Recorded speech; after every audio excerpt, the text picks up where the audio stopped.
Can you feel the tension in the air right now? Happy birthday, bitches! Someone need a hug. We're going streaking! Santa! Oh my God!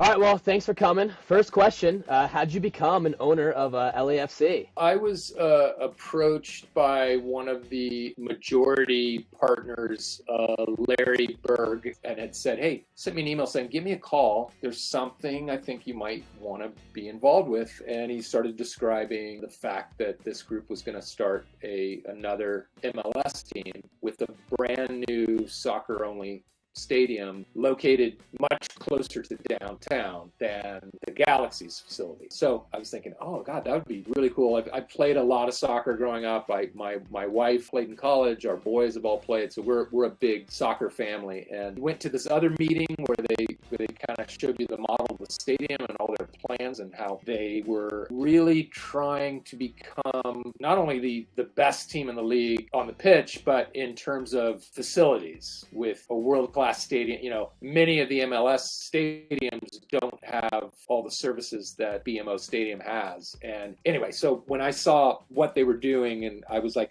oh, this is going to be a success right away. I just know it. It's going to literally, just by geography and the fact that it'll be this brand new stadium and they'll have their identity right out of the gate. I was like, this is going to be a huge hit, and it's definitely lived up to expectations, if not exceeded. Yeah, no, absolutely. That's great. And BMO is a super cool stadium as well. Yeah. And so as an owner, what do you believe kind of sets the club apart, both culturally and strategically? I think that it was really a commitment to being a soccer club as opposed to a sports team. And the difference is European football clubs are really the fabric of their community. It's like if you grow up as a Everton fan, your kids are Everton fans. Like there's no, you don't switch allegiances. And I think they did this amazing job 3 years out from any sort of stadium being built, but cultivating all the fan groups, all the supporter groups, and really involving the community in having a say in the design of the shield and the jersey and even design of the stadium, so that when it was time to play the first match, it was already baked in. You didn't have to start recruiting a fan base. The 3252 was already screaming as loudly for the very first game as they do now. And they really embraced the fact that, you know, what's so cool about a team like LAFC is, you know, we have players from, depending on the year, 17 different countries. And that's really what LA is too, that it's such a melting pot, and so is our team. I think that has really been the backbone of the success.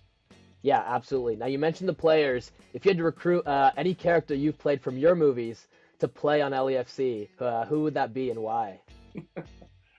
Well, Jackie Moon comes to mind from Semi-Pro. He's an athlete, right? He plays in half a little bit.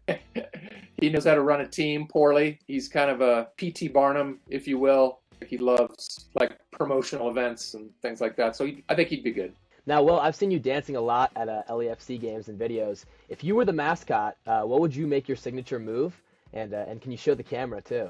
I told Larry Freeman, our one of our presidents, that COVID was such obviously a hard time for everyone, but especially for sports teams. And I remember saying to him, gosh, when we finally have a full stadium, I will literally get a black and gold Speedo and run the length of the field cheering on. He's like, I'm going to hold you to that. He never has, by the way. So I can't really demonstrate that, but you get the idea. Yeah, and you're at almost, every home match unless you're working. You often travel to the away matches. You were there when the team won its first match in Seattle, when they won the Supporters' Shield in Portland, and when they won the MLS Cup at home. I mean, it's got to be hard to pick a memory, but if you had to choose one, or maybe a favorite moment. The first goal scored by Diego Rossi in the very first game up in Seattle was a huge moment, and hanging on for a 1-0 win. We've traveled down to Lyon for Champions League, even though they lost, but that was really a super cool environment. Yeah, it's going to be hard to ever top the MLS Championship. And there's so many storylines. It kind of feels unreal between our goalkeeper breaking his leg to save a goal and getting a red card, going down a man, Gareth Bale with the header, and I don't know, the last minute of extra time. Just crazy, so many crazy scenarios. But to be in the stadium for that is unforgettable. Now, you obviously had a super fun time in college, an electric experience. Can you tell me about some of your experiences as a pledge master at college? Well, I was not a pledge master. I was just a pledge. I was song chairman, if that's something. Yeah, yeah. Yeah, I don't know why that story keeps getting perpetuated. You know, kind of my time in my fraternity life was really kind of the first time that I was experimenting with trying out comedy when I look back at it. It was a group of friends that I was always trying to make laugh, and I had a captive audience. So those are kind of the beginning seeds of, it was like, wow, I wonder if I could actually make strangers laugh. I still have a lot of really good friends from back in those days, and it was good stuff. Well, we prepared a game called This or That. I'm going to give you 2 options, and just pick the one that comes to mind first. Okay. All right, first one, racing in Talladega Nights or ice skating in Blades of Glory? I'm going to say racing. Help me, Oprah Winfrey! Okay, Buddy the Elf's Diet or Ron Burgundy's Scotch Diet? Oh, Ron Burgundy's Scotch Diet. Ma the Meatloaf or Did We Just Become Best Friends? Ooh. Did we just become best friends? Okay, Running Naked in Old School or Dressing as Little Debbie? Gosh, that's another good one. You know what? The Little Debbie thing was so weird. I'm going to go Little Debbie. Little Debbie snack cakes.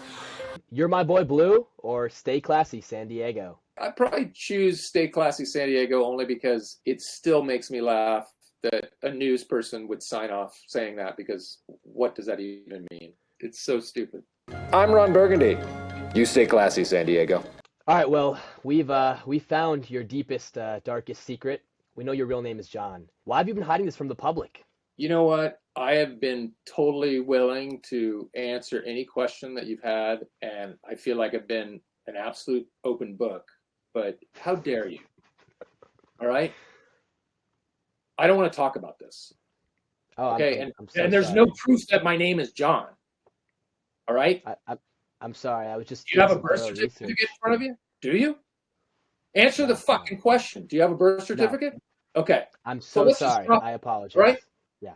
Yeah. We'll drop it. We'll move Good. on.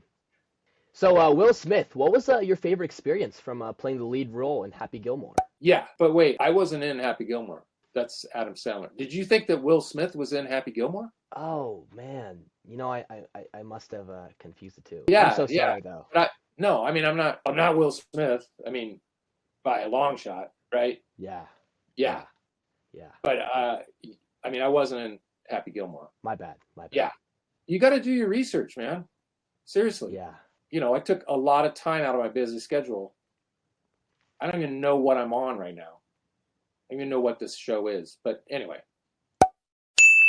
Thanks for coming on, and we'll see you in LA. All right, guys. Take care. Fight on.